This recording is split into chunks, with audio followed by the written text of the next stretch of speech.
Hello, स्वागत है आप सब लोगों का मेरे यूट्यूब चैनल वांगशियान टाइमलेस में। तो आज मैं दोबारा मेरी कहानी ट्रू सोलमेट्स का सेकंड लास्ट एपिसोड लेके आई हूँ। उम्मीद करती हूँ आप लोगों को पसंद आएगा। पसंद आए तो लाइक करें और कमेंट करके ज़रूर बताएं। तो जैसा कि हमने लास्ट पार्ट में देखा था, आज लान क्लान में एक समारोह रखा गया है और विंग को सुबह से ही अपने शरीर में कुछ अजीब सा महसूस हो रहा है। तो अब आगे समारोह शुरू हो चुका है। तब लैन किरेन सबके सामने आते हैं और सबका ध्यान आकर्षित करते हुए कहते हैं, आप सभी का बहुत बहुत धन्यवाद यहाँ आने के लिए और हमारे खुशियों में शामिल होने के लिए। आज मैं ज़्यादा ना बोलता हुआ आज का जो सेरेमनी है उसे स्टार्ट करता हूँ। ऐसा कह के लैन किरेन विंग और लनवांग जी को अपने पास बुलाते हैं। इस समय लैन किरेन के हाथों में 2 बॉक्स हैं। विंग और लनवांग जी अपने बेबीज़ को लेकर आगे आते हैं और शिफू मीन्स अपने अंकल किरेन के सामने खड़े हो जाते हैं। तभी लैन किरेन एक बॉक्स में से एक फॉरहेड रिबन निकालते हैं और लानवांग जी को फिर अपने पास बुलाते हैं। लानवांग जी लैन शुजोई को लैन शिचेन को पकड़ा देते हैं और फिर अंकल के पास जाते हैं। अंकल उन्हें फॉरहेड रिबन देते हैं और कहते हैं कि इसे विंग को लगाओ। विंग ये देखकर बहुत खुश हो जाता है। अंकल किरेन विंग से कहते हैं, अब तुम पूरी तरह से हमारे लैंड मेंबर हो जाओगे। फिर जो लैनवांग जी है वो विंग को उसका फॉरहेड रिबन लगा देता है। इस तरह से लोग तालियां बजाने लगते हैं। तभी अंकल किरेन दूसरे बॉक्स से 2 छोटे छोटे बहुत सुंदर से सेम लैनवांग जी और विंग की तरह फॉरहेड रिबन निकालते हैं और अपने हाथों से दोनों बच्चों यानी लैन शिजुई और लैन शिन को लगाते हैं। पूरे हॉल में तालियों की आवाज़ गूंजने लगती है। फिर लैन किरेन अनाउंस करते हैं कि जो लैन शिजुई है वही जो आने वाला फ्यूचर का क्राउन प्रिंस बनेगा। और इस तरह से वहाँ पे जश्न शुरू हो जाता है। लेकिन कोई भी यह नोटिस नहीं करता कि जिन ग्यांगशाओ मीन्स जो जिन जिशॉन का जो फादर है और मैंग्याओ का जो फादर है वह कहीं गायब हो गया है। मीन्स वो पूरे फंक्शन में कहीं नहीं दिख रहा। सभी लोग अपने में ही व्यस्त हो जाते हैं। इतने में विंग को अपने शरीर में कुछ अजीब लगता है। तब वह जल्दी जल्दी लैन शिन को वांग जी को पकड़ा देता है और फिर कुछ ही मिनटों में वह वहीं पर बेहोश हो जाता है। जल्दी से लैन हीलर्स को बुलाया जाता है। लैन हीलर्स आते हैं और विंग को अच्छे से चेक करने के बाद वो कहते हैं कि महागुरु लान, लगता है कि विंग को किसी ने बेहोशी वाली दवा उनके किसी खाने की चीज़ से मिला दी है। मैडम यू और यानली की तो यह बात सुनते ही आंखों से आंसू बहने लग जाते हैं।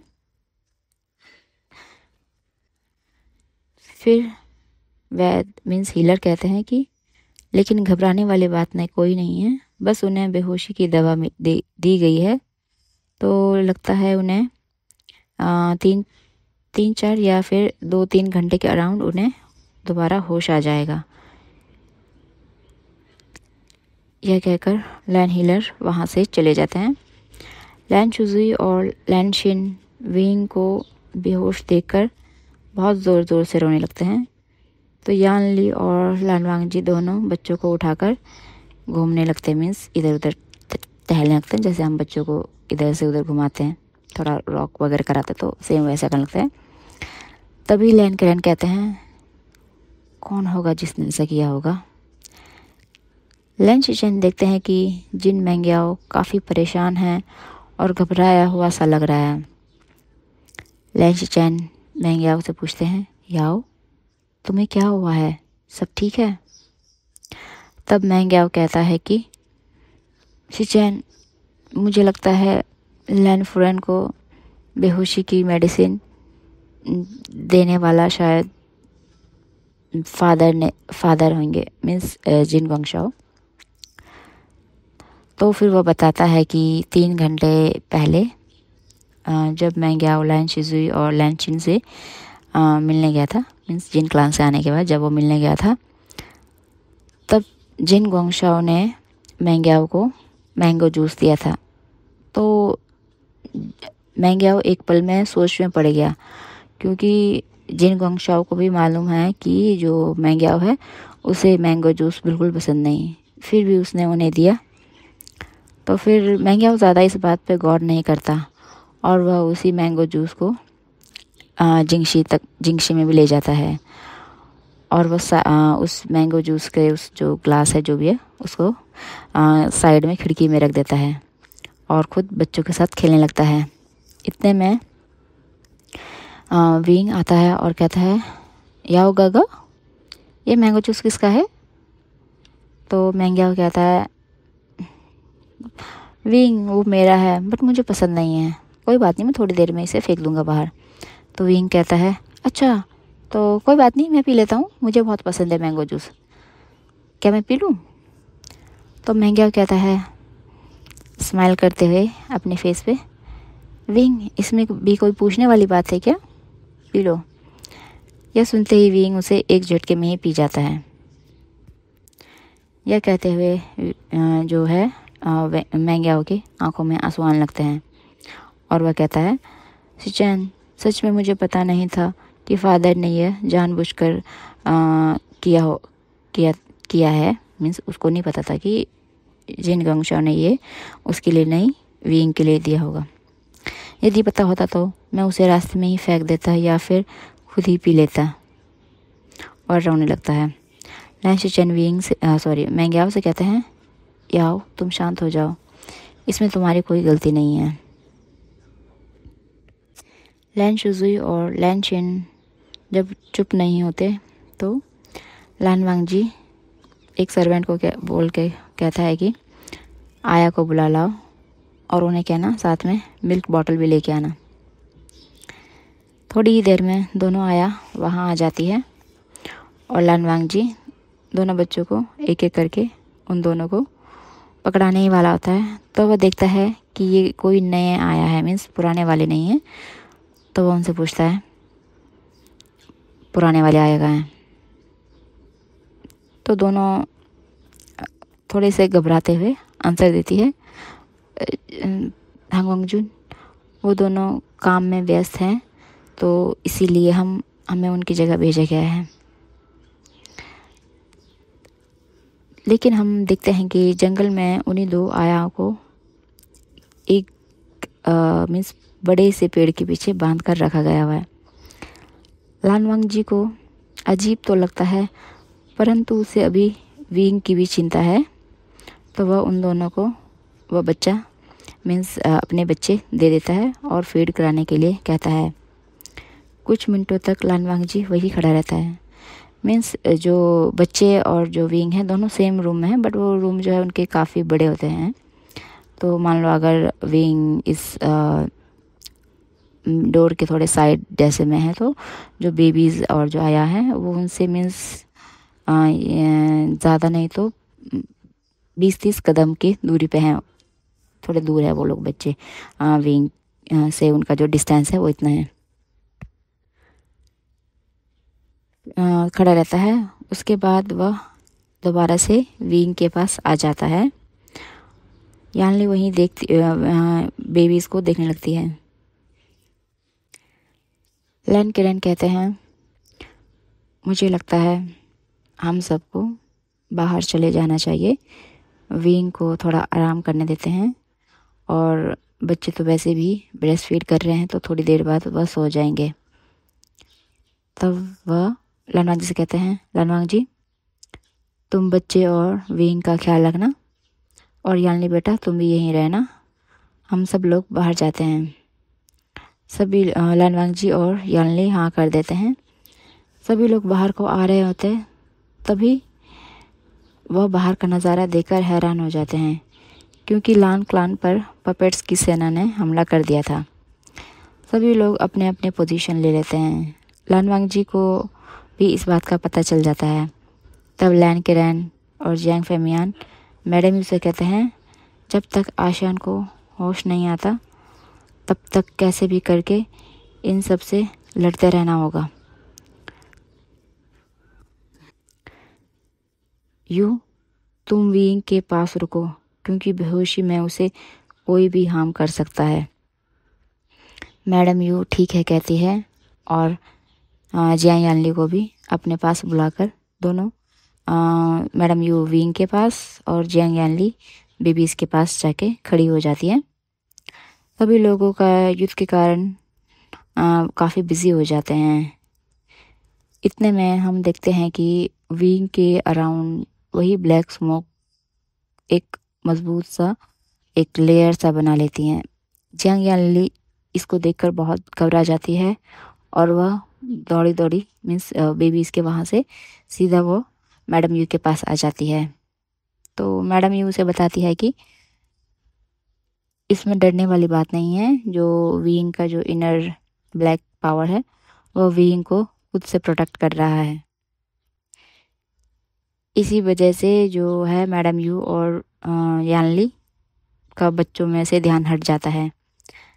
बाहर हम देखते हैं लैन सैनिक, जियांग सैनिक, नी सैनिक सभी पपेट से लड़ रहे हैं, लेकिन उनको देखकर लग नहीं रहा है कि इनसे जीत पाना संभव है, क्योंकि एक को मारने से दो और दो को मारने से चार मीन्स अगर आप जितने को मारोगे उनके डबल वहीं पे उनके सैनिक पैदा हो रहे हैं। लैन किरण लड़ते लड़ते लानवांग जी के पास आते हैं और कहते हैं, यहाँ हम संभाल लेंगे, तुम विंग और बच्चों के पास जाओ। लानवांग जी कहता है, शिफू आप अंदर जाओ, मैं यहाँ देख लूँगा। लेकिन लैन किरण कहते हैं, लानवांग जी जल्दी जाओ, हमारे पास ज़्यादा वक्त नहीं है, जाके कुछ भी करके विंग को होश में लाओ, वरना आज अनर्थ हो सकता है। फिर जो है लानवांग जी जी शिफू कह के अंदर की तरफ भागता है, तो वह देखता है कि विंग लेटा हुआ है और उसके चारों तरफ काला धुआं मीन्स स्मोक फैला हुआ है, और वह हर किसी को विंग के करीब आने से रोक रहा है। मैडम यू और जियांग यानली भी करीब है, लेकिन उस धुएं के कारण वह विंग के पास नहीं जा पा रही। तब मैडम यू लानवांग जी से जो है पूरी बात बता देती है कि शायद जो है विंग के अंदर का जो ब्लैक मैजिक है या पावर है वो विंग की प्रोटेक्शन खुद कर रहा है। फिर लानवांग जी पीछे की तरफ देखता है, यानी कि जहाँ पे वो दो आया बेबीज को फीड करा रही थी उस तरफ देखता है, तो उसे वो आया कहीं नहीं दिखाई देती। लानवांग जी कहता है, माँ यहाँ से वो दो आया कहाँ गई। मैडम यू और जियांग यानली पीछे की तरफ देखती है, तो उन्हें भी वहाँ कोई नहीं दिखाई देता। तो जियांग यानली कहती है कि अचानक से आशियान के अराउंड ब्लैक स्मोक आ गया था, तो मैं घबरा कर दौड़ी दौड़ी यहाँ आ गई थी, उसके बाद से मेरा ध्यान ही नहीं गया पीछे। यह कहते हुए वो बहुत ज़्यादा घबरा जाती है। लानवांग जी यह सुनकर बहुत ही गुस्से में भर जाता है और वह बाहर आता है। मैडम यू भी लानवांग जी के साथ बाहर आ जाती है। वो जियांग यानली को विंग के पास रुकने के लिए कहती है।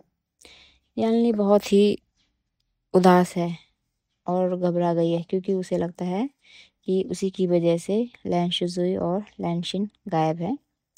लानवांग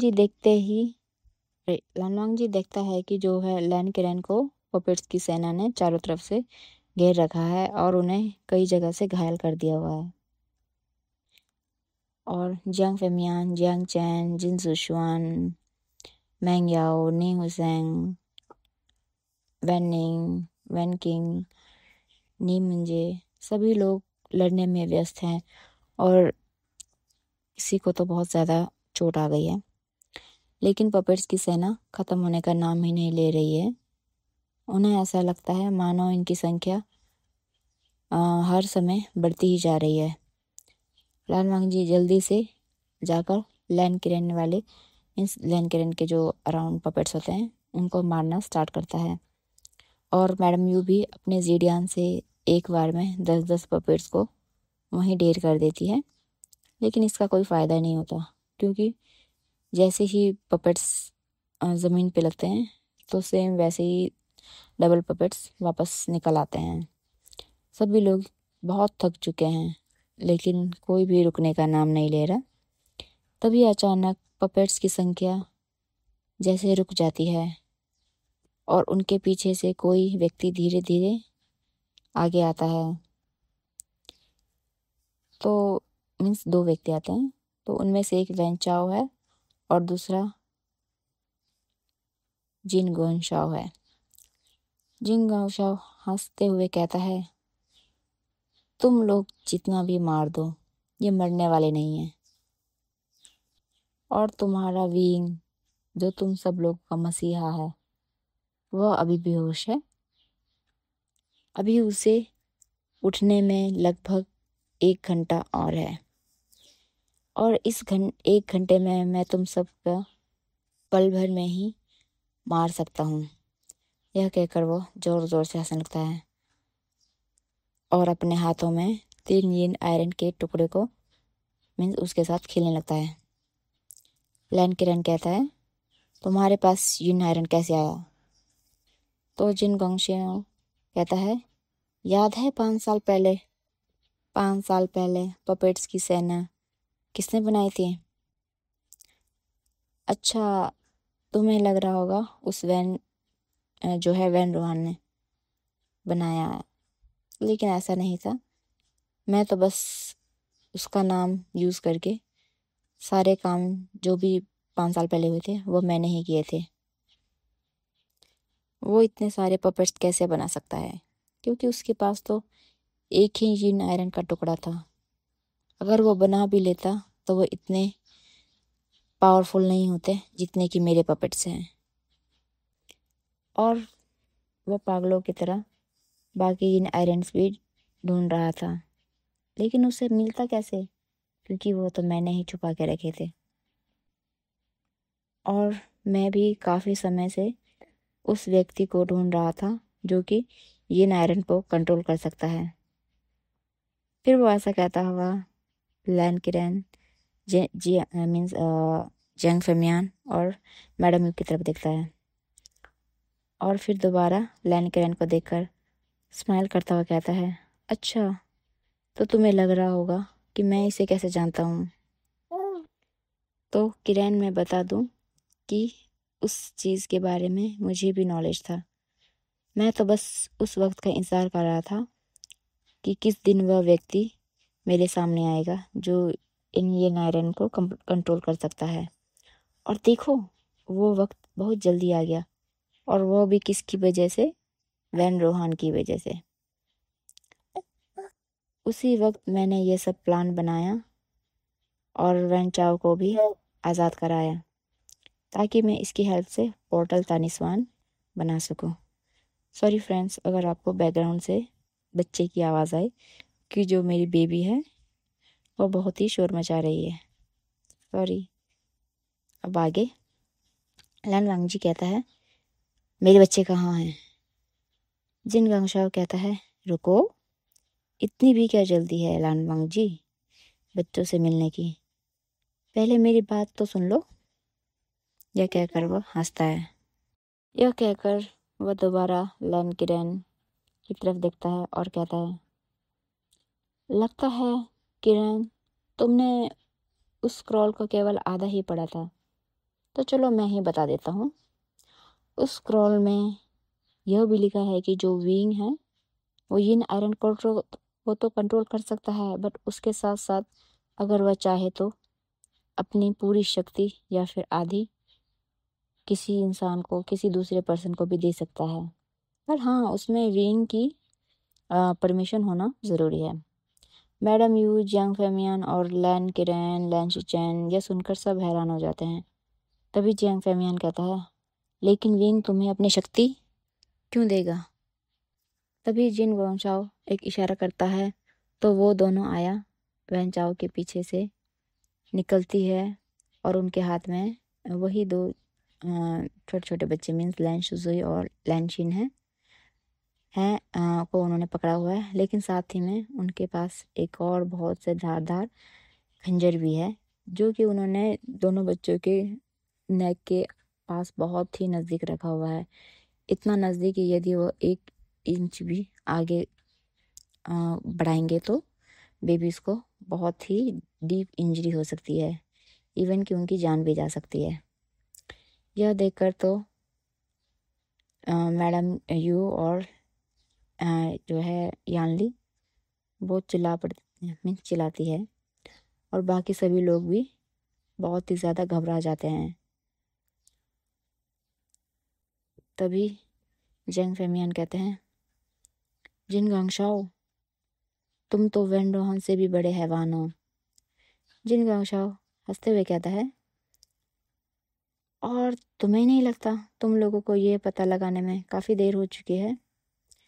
तभी वेन चाओ जिन गांगशाओ के कान में कुछ कहता है तो जेन गांगशाओ हंसता हुआ वेन चाओ को मीन्स उसके जो कंधे पे ऐसे पैट करता है हाथों से, और फिर वह धीरे धीरे विंग की कमरे की ओर बढ़ने लगता है। यह देखकर लान वांगजी कहता है, रुको, तुम कहाँ जा रहे हो? जिन गांगशाओ कहता है, मैंने अपना प्लान चेंज कर दिया है, अब मैं विंग को ही मार दूंगा तो अल्टीमेटली मैं ही सबसे शक्तिशाली हो जाऊंगा। तभी वह पीछे मुड़ता है और आया से कहता है, अब मुझे इन दोनों चूज़ों की भी ज़रूरत नहीं है, तुम मार दो इन्हें। इतना सुनते ही वो दोनों आया खंजर बच्चों की गर्दन की तरफ आगे बढ़ाने ही वाले होते हैं कि सभी लोगों की चीख निकल पड़ती है। मीन्स सभी लोग चीखने लग जाते हैं। मैडम यू और तो फ्रेंड्स ये था 10th एपिसोड। तो इसके बाद अब बस एक लास्ट एपिसोड आएगा जो कि मैंने आपको पहले भी बता दिया है, फिर उसके बाद ये स्टोरी फिनिश हो जाएगी। मिलते हैं अगले एपिसोड में, तब तक के लिए स्टे ट्यून, बाय बाय।